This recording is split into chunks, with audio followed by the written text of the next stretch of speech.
तो आप रेट कम नहीं कर रहे थे, आपके धन्ना सेठ दोस्तों का खजाना भर रहा था। आज जब थोड़ा सा कच्चे तेल की कीमतों में जरा सा इजाफा हुआ है तो आप जिस रफ्तार में पेट्रोल और डीजल का दाम बढ़ा रहे हैं, आप देश की जनता को लूट रहे हैं। राजनीति मत करें, नाम पर देश की जनता की जेब से वसूली करना। अगर सब इकोनॉमी क्लास में सफर कर रहे हैं तो फिर ये जो पेट्रोल डीजल की लाइनें लगी हुई हैं, ये कहां से आई हैं? दरअसल भारतीय जनता पार्टी की पूरी राजनीति इसी सब पे टिकी हुई है। उनके पास विकास के लिए कोई रोड मैप तो है नहीं। तो चुनाव जीते, सरकार बना लें, सरकार 2-3 साल चला लें, उसके बावजूद भी उनको राग एक ही अलापना है, रोड पे नमाज, कुर्बानी।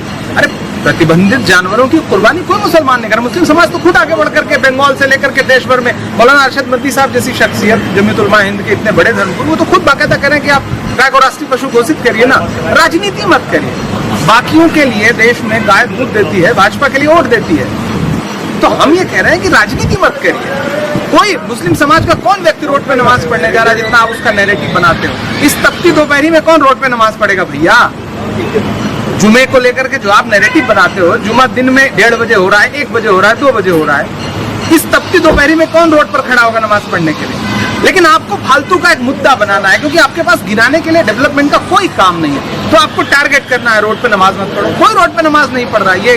ये शुद्ध रूप से सरकार का फेल्योर है कि सरकार के पास डेवलपमेंट में गिनाने के लिए कुछ नहीं है, तो मजबूर होकर के उनको मुसलमान मुसलमान मुसलमान का राग अलापना है। बस बात इतनी ज्यादा है। फालतू के मुद्दे बनाना बंद करिए। भारत का मुसलमान इसी देश का नागरिक है, इस देश के कानून को मानता है, और सबसे पहले सरकारों में बैठे हुए लोग इस देश के कानून को मानना शुरू करें। जनता तो मान ही रही है। पूरी कांग्रेस पार्टी डेवन से कह रही है चुनाव खत्म होने दीजिए, आप देखिएगा कि सरकार किस तरह से लूटेगी देश की जनता को, जेब पर डाका डालेगी। और वो डाल रहे हैं, विदेशों में घूमने जा रहे हैं, 100 रुपए की जो चॉकलेट लेकर के जा रहे हैं प्रधानमंत्री जी, उसके नाम पे 100 अरब रुपया जनता की, देश की जनता की जेब से ही तो वसूला जाएगा ना। तो इसलिए किस्तों में देश की जनता को मारा जाएगा। किसी दिन 3 रुपए, 3.25 रुपए बढ़ाया जाएगा, फिर 1 रुपया बढ़ाया जाएगा, फिर 87 पैसा बढ़ाया जाएगा। एक वक्त था अगर 10 पैसा, 20 पैसा, 25 पैसा पेट्रोल डीजल का दाम बढ़ जाता था तो मनमोहन सिंह साहब के नाम की छाती पीटने लगती थी पूरी भारतीय जनता पार्टी। आज यह है कि अब तक 5 रुपए के आसपास पेट्रोल डीजल पे आपने बढ़ा दिया, सीएनजी बढ़ा दिया, एलपीजी बढ़ा दिया। किससे वसूल रहे हैं? जब कच्चे तेल की कीमतें कम थी तब तो आप रेट कम नहीं कर रहे थे, आपके धन्ना सेठ दोस्तों का खजाना भर रहा था।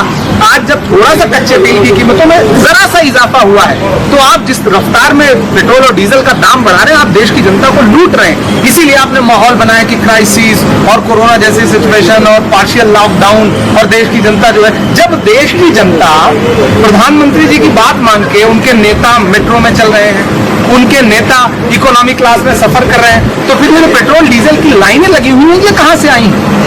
दरअसल इस सरकार का एक सूत्री कार्यक्रम है पेट्रोल डीजल के नाम पर देश की जनता की जेब से वसूली करना। अगर सब कुछ देश की जनता से ही करना है तो आप सरकार में क्यों बैठे हैं? इस्तीफा दे दीजिए प्रधानमंत्री जी। धन्ना सेठों की मदद करने के बजाय आप देश की जनता के लिए क्या कर रहे हैं? सिर्फ थाली बजवा रहे हैं, फिर उनसे कह रहे हैं कि आप जो है वो बंद रखो, लाइट आ नहीं रही है, घर के अंदर आदमी रह नहीं सकता, रोड पे चलने से उसे मना कर रहे हैं, लोगों को विदेश जाने के लिए मना कर रहे हैं, खुद विदेश निकल जा रहे हैं, यूरोप में छुट्टियां मना रहे हैं आप। दरअसल प्रधानमंत्री जी की जो कार्यप्रणाली है वही भारतीय जनता पार्टी का चाल, चरित्र और चेहरा है। आने वाले दिनों में राहुल जी ने कह दिया है कि आर्थिक तबाही आने जा रही है, और यही आर्थिक तबाही इस सरकार की सच्चा चरित्र चित्रण है कि इनका देश के बाजार पर, इकोनॉमी पर, विदेश पॉलिसी पर कोई कंट्रोल नहीं है, और उसको ढकने के लिए हिंदू मुसलमान का एजेंडा लाया जाता है जो बहुत ज्यादा दिन नहीं चलेगा।